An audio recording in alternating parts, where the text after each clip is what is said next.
The Giant Killers by Conway Fitzgerald. Chapter 22. Per Than's instructions, the 7 remaining giant killers took up positions beside a shallow river crossing, about a mile further down the road towards Czi Teffeton. They prepared an ambush. They would use magic to separate and strafe the convoy, and then allow each of the great fighters, including Fergus, a chance to drop a fire giant or two in melee. They figured if they could take out 8 to 10 of them, they would have reduced their numbers sufficiently and attracted enough attention to enable our mission a chance to get in and out of the dungeon level unnoticed. They would ambush, strike, and then flee using the aid of magic. That is why it was key for Khan and Theos not to get killed. They waited there in place beside the road quietly for a couple of hours. The road was empty. The glint of the various types of stone within the ground shone in the blazing afternoon sun. It was then Than saw Jarmia heading back towards Czi Teffeton. He calculated that our mission must have just been reaching her burrow by then. Than held the pommel of his giant-slaying sword firmly, reflecting on its history and power. He then reflected on how its partner sword was not here, truly for its divinely intended purpose. Dan should really be here, Than said to Fergus wistfully. He will have his chance to slay many more fire giants, Than. Not to worry. That is definitely in his future. Than nodded. Then, taking advantage of the thus far eventless afternoon, he asked his old friend a question that had been bothering him greatly. Fergus? Than asked quietly. Yes, Than. Are we going to get out of here? He asked quietly and apprehensively. Fergus was surprised and took a long pause and deep breath before he spoke. He then pulled out his canteen and had a drink to offer him a few more moments to contemplate his response. Are you now going to ask me questions like that before each and every battle we have from here on? Fergus smiled. Than smiled back, realizing the futility of such predictions. Then, after a pregnant pause, he answered. Yes, we will. Fergus smiled again. Suddenly, in the distance, from the direction of Didak, they heard a massive, thunderous explosion. The ground rippled and shook beneath their feet. It was an ominous event. The cloud of black smoke now forming on the horizon was a foreboding curiosity. They figured it was likely a volcanic eruption, which certainly wouldn't be an uncommon occurrence around here. But for those of us who had entered the dragon's den, it was an unfortunate alarm to Jarmia. The rock above us shuddered and volcanic dust filled the cavern. Invisible as we were, none of us could remain quiet. I tried to cover my mouth, but the dust was so heavy, I couldn't help but to join the chorus of coughs. Hurry! This way! Whispered Welky. The rocky path split into a Y shape. Welky moved swiftly, waving us to follow him down the path to the left. Coming from the path to the right, we could hear the angry screech of the red dragon echoing through the rocks. A single flash of fire whipped out down the passage, and the heat that passed with it was extraordinary. I could smell some of my hair had been burned. Dan followed Welky without hesitation, and I listened to his steps and followed right behind him. Go with the dwarf. I'll take care of this demon, said Reg. He then lowered the visor of his plate helm, pulled his sacred long blade, held aloft his great shield boldly before him, and then started his slow march alone into the dark dragon's den. A few minutes after the explosion near Didak, Than noticed the large marble and obsidian doors of the fire giant fortress coming open. He couldn't make out the exact numbers of giants and slaves in the coming caravan, so he deferred to the Great Seer to augur the numbers. There are quite a few of them. Looks like they have a few large carts as well. Than reported. Cages for the slaves, Fergus replied. I see a few fire giants. and some hellhounds out front. Thon squinted. At least 20 giants.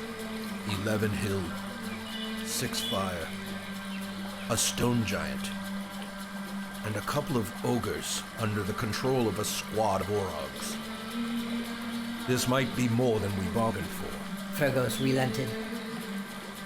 Kiontan, stay with Fergus and be the last line of defense when we prepare to evacuate. Khan, Theos, I need you to light up those orcs with the best fireballs you can muster. Then help us withdraw if it gets too tight. You two, we're going right in.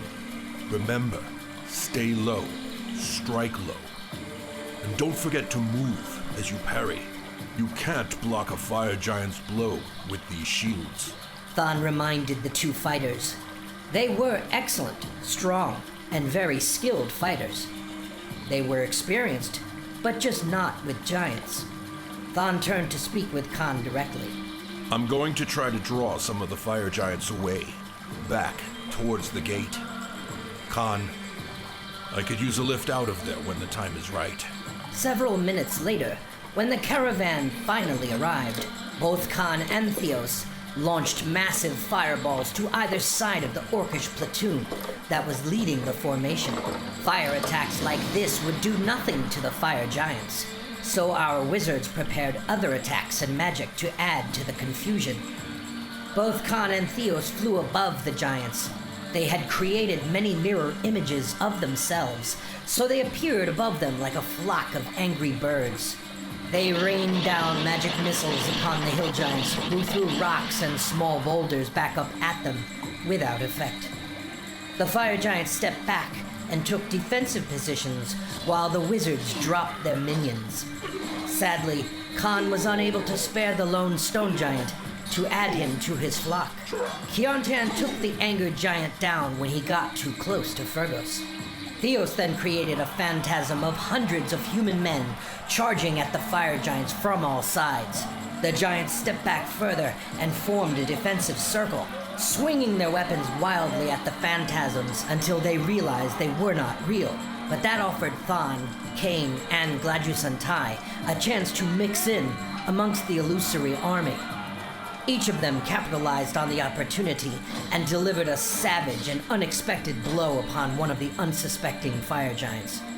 Thon evaded and then struck another, slipping between the legs of two others as they struck at each other. Thon then sprinted past them towards the main gates. Then he turned and taunted the circle of confused fire giants. Come and get me, you sulfur-eating bastards! Thon yelled. The giants' defensive circle broke, and 3 of the giants charged him, 2 of their hellhounds leading the way, charging at Thon fearlessly. Khan appeared behind Thon and let out another barrage of magic missiles on the 2 hounds. Then Thon struck at them, finishing one with a stab to the chest.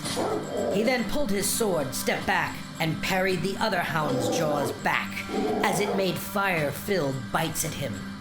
The fire giants closed in on Thon, their huge weapons poised to strike, their orange eyes filled with furious anger. "This way," called Khan, pointing to a dimension door he had created. He and Thon leapt through the magic portal, which led back to where Kiontan and Fergus had engaged the hill giants. Theos flew around the hill giants, slashing their exposed bodies with his sword. When the fire giants that pursued Thon realized he had ducked them, they doubled back swiftly and encouraged their brothers to make a full frontal attack. They had the numbers. The ground rumbled as they ran towards them with their heavily armored bodies. Theos then stopped their charge abruptly with a wall of force. The fire giants slammed into it. As they fell back, they sneered at the wizard, calling out curses in their native tongue. Fergus undid the locks to the cages that held the slaves. You're free. Run, now. But all of the captives just stared at Fergus in disbelief. They would not leave the massive rolling cage. Fergus felt strangely powerless in that moment. 2 of the other hellhounds saw their way around the wall of force, and the fire giants took notice and followed them. Kane and Gladjusantai were both wounded, but had taken out 2 of the fire giants. As they hobbled back behind Theos's wall, Teffeton got between them. He had learned much about giant combat. He flexed his size and strength with heavy blows to two different giants that charged, knocking them back. The other fire giants took a defensive posture and then approached the paladin more cautiously. Fergus and Than then joined him, which caused the fire giants to take another few steps back. One of the giants squared off against Fergus. He exchanged a few fierce blows with the fire giant, his hammer causing much more damage than the swords caused against the dense armor they wore. Than and Teffeton traded a few shots with other giants and soon took down a couple more. With half of the fire giants down and their minions mostly wiped out, the remaining fire giants returned to a defensive posture. Just then, the massive doors to Czi Teffeton opened again slowly. From out of the stone passage came several more heavily armored fire giant guards. We need to fall back. Now. Than called. Khan created another dimension portal, and the ambushed team fled back to base, without any casualties. Though they were unable to secure the release of any of the slaves. Having the mages in combat with us helped greatly. They had unleashed a tremendous amount of devastation that day. But when they returned to our base, most of their magic power had been used. The fighting men were wounded and exhausted. Reg reached the entrance to the cavernous den of Jarmia. It was a sweltering hot mountainous hollow with a river of lava pouring beneath the cracks in the rocks. Jarmia was coughing, choking, gasping for breath. Smoke and flames spewed from her, and Reg used this to his advantage, closing in behind her unnoticed in her spasms. Then, with his eyes fixed upon her, he stumbled on the skeletal corpse of one of Jarmia's meals. Reg fell forward, and the noise of his armor crashing into the rocks got her attention. The great dragon turned and saw the paladin sprawled on the ground, and hissed at him. Then she coughed again, and then puked out the poisoned cow that she had failed to digest, in Reg's direction. The acid-covered and mangled raw cow meat and bones spattered before him. But Reg did not hesitate. He stood up and charged her. Jarmia's great wings filled the cavern, as did her breath soon after. Nearly the entire hollow was filled with flame. Reg continued to charge directly at her. So her flaming breath followed him, but missed the target, just barely, until he was upon her. He then struck intently with his sword, piercing into her chest.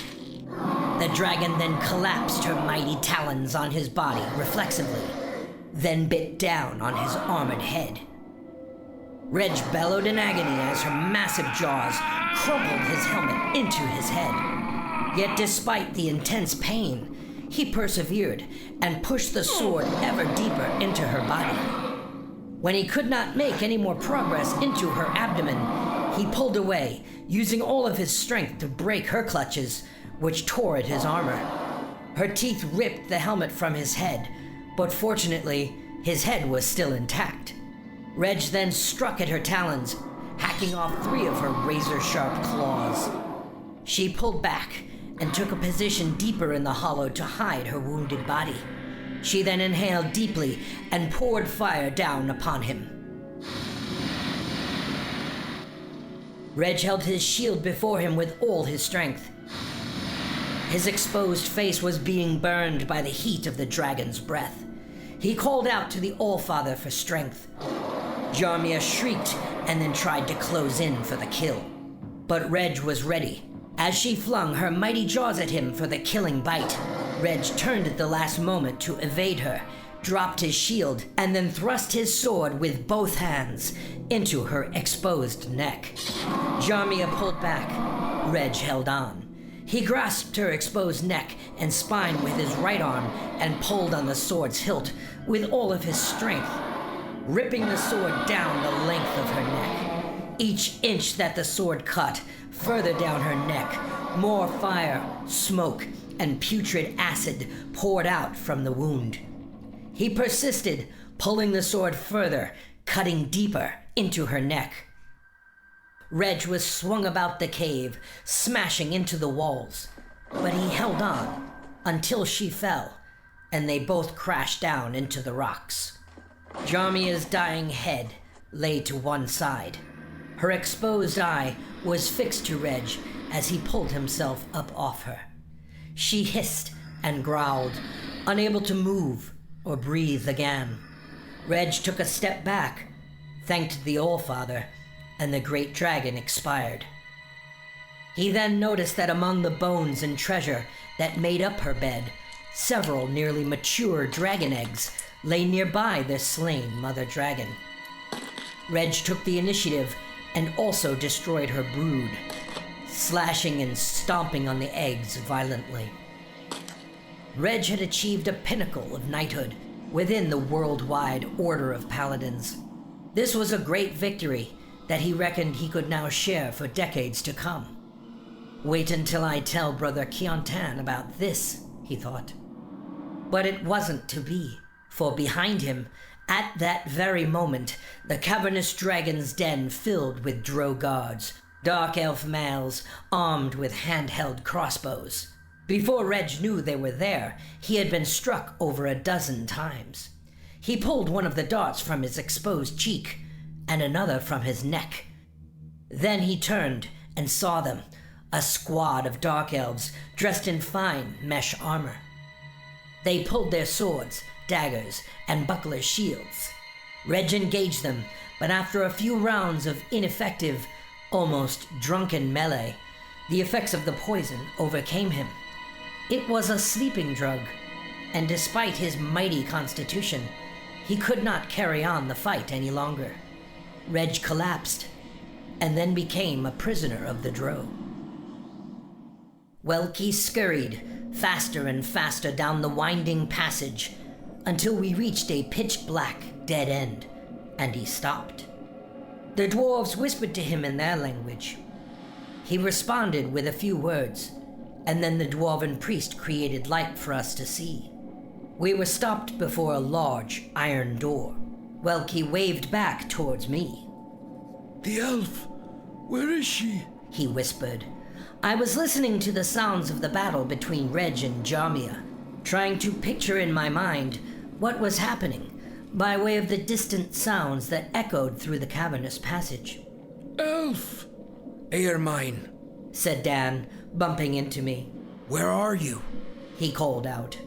We were all still invisible, except for Welky. I'm here! The lock! Got it! I said, as I made my way through the dwarves and over to the deadbolt. I turned out my bag of thieving tools when it occurred to me. Welky, how did you get past this the last time, when I wasn't here? I asked. Locks from the other side. He said, without missing a beat. If I could have seen their faces, the other dwarves would have been giving me a look of impatience.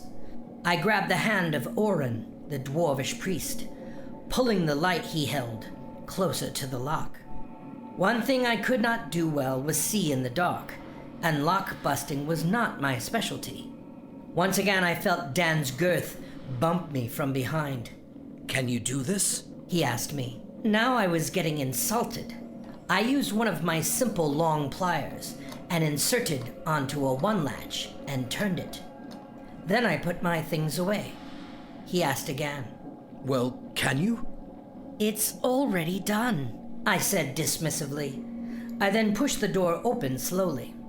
I looked immediately to the other side of the door, first to see if it was clear, but also whether Welky was lying about the exterior deadbolt. But sure enough, it was an old metal door with a long and lanky shaft mechanism, a dead bolt. Welky's story never faltered, it seemed. Everything he had ever told us was true. I started getting excited about maybe freeing a storm giant, some rich and powerful dwarves, and maybe even a bunch of grateful heroes today. Maybe this wasn't such a bad idea after all. We followed Welky as he headed deeper into the hollowed catacombs beneath Czi Teffeton. The passage was a completely excavated cavern. Every one of the walls had edges that were hacked out with a pickaxe by hand. The hall floors were not flat, but also carved into the ground. Suddenly, there was movement to our right. It sounded like an armored squad running in unison. They were heading towards Jarmir's den, towards Reg. Dan! I whispered, "I think there's..." Come! Now! Welky called out with increasing desperation. He started to move as quickly as he could down the large hall. Ermine, let's go. Let's find these people and get out of here. Dan said a bit louder than the rest of us. I can't change any of your fate, can I? I thought. Maybe it was Reg's plan all along, to play the part of distraction. Welky turned to his left, onto what became a stone floor. He made several demonstrative steps and smiled. Here! This is it! We are here! Before him was a huge, ironclad set of double doors. This was the door to secure a prison. I wasn't going to be able to jimmy this lock with a tool. This would require magic. Is there anyone on the other side? Anything? A guard? I asked the one-eyed dwarf. Before he could answer, we heard a strange pack of hissing coming down from the hall. Welky's face filled with panic. Hurry! Open it! He cried. I used a knock spell on the door, which worked, fortunately. The door was jarred open. Welky went in first, then the rest of us went in after. We managed to close the door behind us, just as a pack of sneering trolls had reached the other side. Quiet! Welky mouthed, not moving a muscle in his body. Trolls were vicious minor giants. They were uglier than ogres and slimy like worms, able to regrow severed limbs. They were impossible to kill without fire or digestion into acid. They were also so keen in olfactory senses that they could see the invisible, just like hellhounds. We could hear them snorting their noses as their claws scratched on the other side of the iron double doors. This went on for many tense seconds. Then there was a distant noise. Then the trolls moved on. We stood up to find ourselves in a large cell chamber. The ceiling was at least 30 feet high. There were 2 stories of cells for humanoids up front, but there were far larger cells in the back. Despite being a very large cell block, the place was strangely silent. I had been locked up a couple of times, but never any place as quiet as this. This way, elf! This one, elf! Open this one! Welky cried, pointing to a huge door, at least 20 feet high and 15 feet across. It was made entirely of steel. That way! Hansen! Across the way! He pointed across the hall.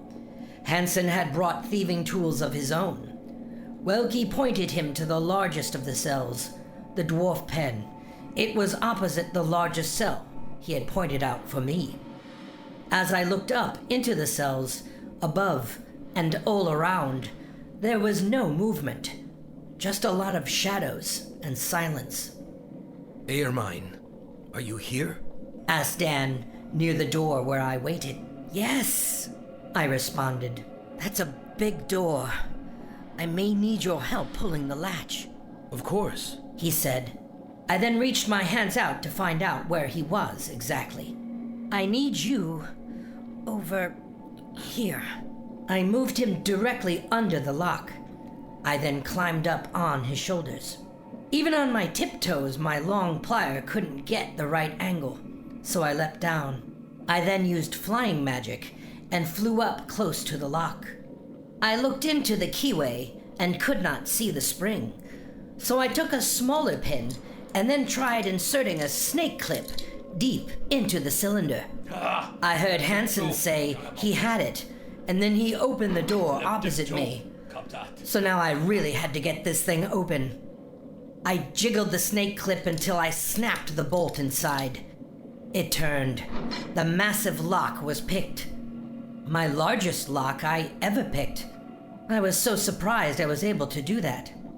Dan opened the door eagerly, and I flew in to find an empty cell with massive chains and unused binders, but no storm giant. I flew over to the next cell and looked through the bars. Empty. Then onto the others on the second floor. They were empty as well. I could hear Orin and Kurog moaning and then crying out in dwarven tongue as Hansen and Welky spoke out of their disbelief. There were no dwarves in the pen. There was nothing living here. This is the place. They were here, said Welky. Well, they're not here now, I said loudly. Dan, we need to get out of here. I started rifling through my satchel that contained my few remaining magic scrolls. I had one version of Khan's teleport magic left. He gave it to me months ago for just such an occasion. If I was going to ever need it, this was the time.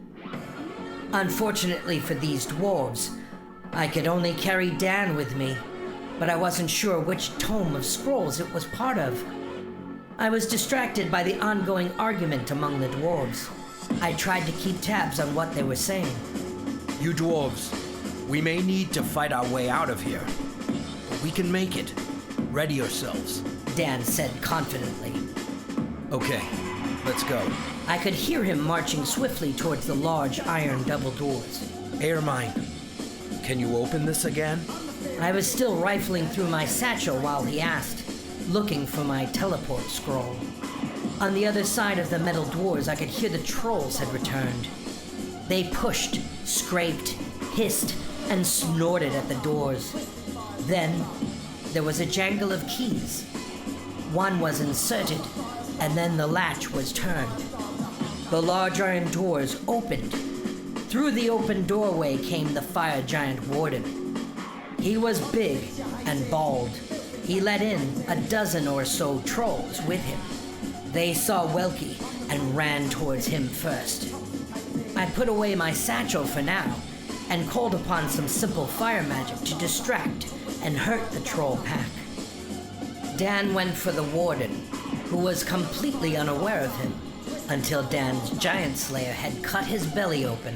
Dan then grappled the wounded giant to the ground, climbed on top of him, and then slashed his neck with 2 successive strikes. Now that I was visible, yet still able to use my flight magic, I flew past Dan and into the large stone cavern.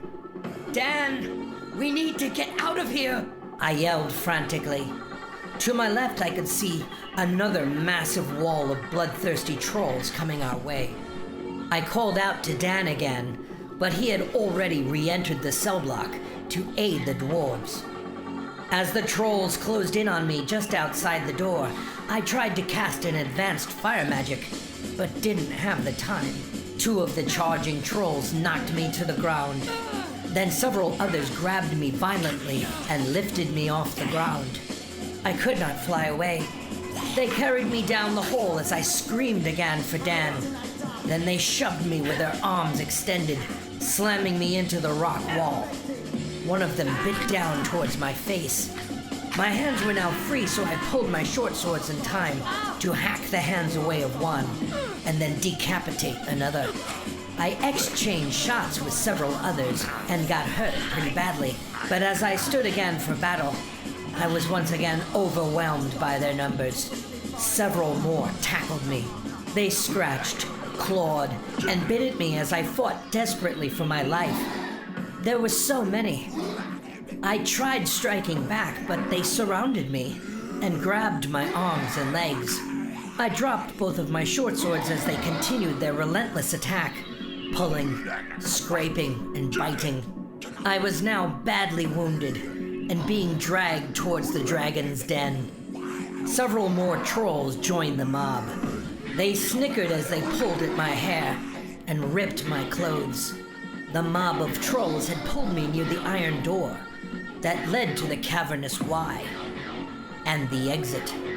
Suddenly, I heard a raging voice come barreling down the rocky hall. It was Lord Kurog. He smashed into the crowd of trolls that held me. As they released me, I rolled over the piles of their disgusting flesh and returned to my feet. Kurog held the rest at bay, hacking and pushing them back with the haft of his axe. He was covered in troll blood. Like me, he was badly wounded and using the last of his energy to free me from their grasp. I had no idea where Dan was. Go, Elf. Flee. Tell the others that there are no prisoners. My people will understand. Tell them. He told me again as they finally overwhelmed him, and he cried out in defeat. Instinctively, I reached for the deadbolt lever on the iron door and pulled it open. Right after traversing it, the trolls grabbed the door, and then at me, so I couldn't slam it shut. So I fled into the dark cavern, unsure if I knew the way out. The trolls pursued as I ran down the jagged hall until I reached the Y in the path. To one side was a dozen trolls in hot pursuit, eager to eat me alive. To the other side was either Reg, a red dragon, or worse. Perhaps he had slain the dragon and fled. I was unaware at that time that he had been captured by the drove. I could not defeat these trolls. Even on my luckiest day, I was not a great fighter. If I stayed and fought, I was dead. So I turned and ran. The mob of trolls followed. I was in shock, with wounds all over my body, but I carried on by sheer force of will. In addition to disarming me, the troll mob had pulled my packs from my body as well.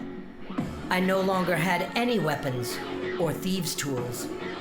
Fortunately, the bag of endless holding was still attached to my belt. I could hear the heavy breathing and snickering of the trolls echoing behind me as I traversed the jagged pathway out of the mountain. It was then I paused in sadness and considered stopping entirely and just letting them eat me. I had failed. Theb was gone, and now I had lost Dan. What more did I have to live for? But as the first troll snapped his nasty teeth towards my face, all of my thoughts of surrender vanished. I ran with all my remaining ability. I needed to get back to the base, tell the others. That was my only mission now. Dan fought bravely for nearly an hour, but could not save the dwarves. His giant-slaying sword took a liking to the trolls, but there were just too many of them. Despite his incredible endurance, he tired, surrounded by piles of regenerating troll corpses. Then the drow males closed in on him. They were the same squad that had captured Reg. When they entered the cell block like a kaleidoscope of moving shadows, Dan looked up, gasping for air. He was too tired to raise his shield as they peppered him with their mini bolts. He breathed in deeply and tried to muster more strength to continue the fight. But within a few minutes, he too could not withstand such a massive dose of the powerful sleep venom. Dan Tunuviel, my one true love, and my only real hope for humanity, had been captured by the Dark Elves, my ancestral arch-enemies. To this day, I feel personally responsible for allowing it to happen. I learned of this much later. As far as I could tell then, he had been killed for sure. I had escaped the trolls, but I was suffering greatly from the many wounds they had caused. All I could focus on was getting back to base and sharing Kurog's message. There were no prisoners. His people, he said, would understand. But my thoughts drifted more towards anger and blame and my words I was preparing became more of a pointed argument for the great seer. But as I got closer to the base, my concerns deepened. I heard the yipping of dogs. Many of them, the trolls it turned out, were intimidated by the yipping sound and gave up the chase and started back towards the catacombs. As I got closer to the base, I came across the body of Thon. He was bloodied and still. I reached for Thon, turning his head to mine, but he was gone, beaten to death by an army of angry gnolls. These were among the nastiest of the humanoids, half man, half wild dog. There were dozens of them dead all around him. No! No! No! I cried. If Thon had fallen, what of the others? I lifted myself up again and started towards the base. The pain of my wounds started to intensify as the shock wore off. The massive Gnoll army continued yipping in victory. In the distance, close to where our base was, I could see smoke emanating from the cliffside. As I got closer, I saw Cain, also on the ground, mangled and killed among a pile of Gnoll corpses. Then, Gladius and Ty. They were stripped of their weapons and armor and covered in blood. Then I saw the cave opening. The illusions protecting the entrance had all been dispelled. The ship had been pulled out, torn to pieces, and was still smoldering after being lit afire. The two stone giants had also been hacked to pieces. On stakes surrounding the burning ship were the heads of Theos, Khan, Keontan, and Fergos, the great seer. It was a sight I thought I would never see. These men represented hope for humanity. Now that hope was gone forever with them. As I got closer to their disgraced heads, I cried out loud. Witnessing these great men reduced to such a low ending made me feel even lower. One by one, I pulled the bloody heads off the spikes, holding them in my hands as lovingly as I could, sobbing incessantly. When I picked Fergus's pious face from off of the spike, a magic device was sprung, like a booby trap. A phantasm was triggered. It was the face of Quell, appearing much like Fergus had at his temple, in a large, ominous, and almost godly specter. His voice echoed through the canyon. Now you know true pain. Now you know. The dark, emotionless face of Quell repeated himself, followed by a round of his careless laughter. You know. I fell to my knees crying. I was now ready to join them. You know. I should share in their fate, I thought. I should never have left Dan's side. I should have died there with him. These thoughts flashed through my head as I pondered my last minutes of life, which was designed to last 500 years. I could hear the cackling army of gnolls closing in on me, eager to claim another bloody prize on this darkest of days. They were drawn by the voice of their master, who had already left this place, having gone back to Dedok with his army of summoned evil. Thon's ambush on the giants did prevail. It was a successful mission, and as Fergus promised, they did get out of there. But when they returned to our base, the mages were expended of magic, Fergus had exhausted his divine light. The fighting men were all tired and wounded. That was when Quell's own evil divination led him and his army of demons to our tiny crack in the mountain we called our home here. Quell no longer relied on human lackeys. Using advanced disciplines of the Scorn Scepter, he employed interdimensional demons of all types. Our men were overwhelmed. Then the massive army of gnolls came in and finished the job. As I sobbed before the lifeless faces of my fallen friends, there was no more fight left in me. I could find no more will to carry on this life through such unrelenting tragedy. That day, I had lost everything I owned and everyone I cared about. So the approaching doom of the Gnoll horde, cackling ever closer, no longer frightened me. Yes, Quell, I now knew true pain. I could feel nothing more. Then I heard a familiar voice. It is time for us to go now, Ermine. Theb placed his cold, bony hands on my shoulders quite firmly. In that moment, I felt love from him, for the first time I could ever remember. It was so strange to be filled with emotional light in such an empty space by such a dark man. I grasped his wrists and could feel it was really him.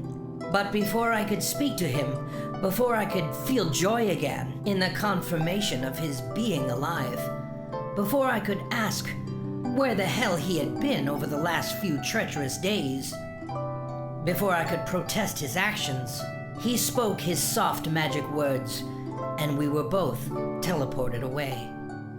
Theb was a consummate assassin, a true professional, over 500 years in the making.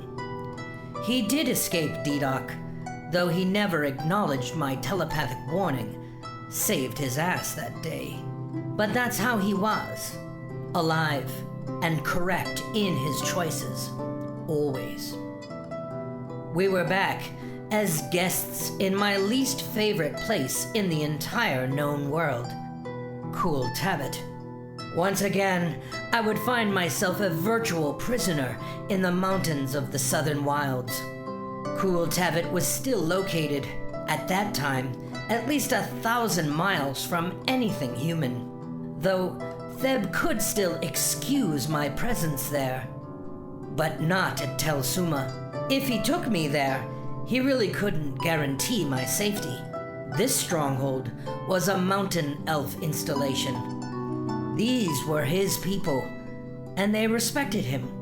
Me? I'd be accepted for a while. My first day there, I pondered what I could have done differently to save those people. Those brilliant men I witnessed die so profanely. After replaying the cell block incident over and over in my mind, I considered that I was right all along about the dwarves. We were set up. It had to be. But I never saw Dan die. We were separated in combat, but I could not confirm his death. That thought hummed in my mind as a lingering curiosity, albeit an unlikely hope. Thanks so much for watching, everyone. If you haven't yet, please remember to subscribe and hit the notifications bell. Smash that like button and share your comments below. It helps a lot.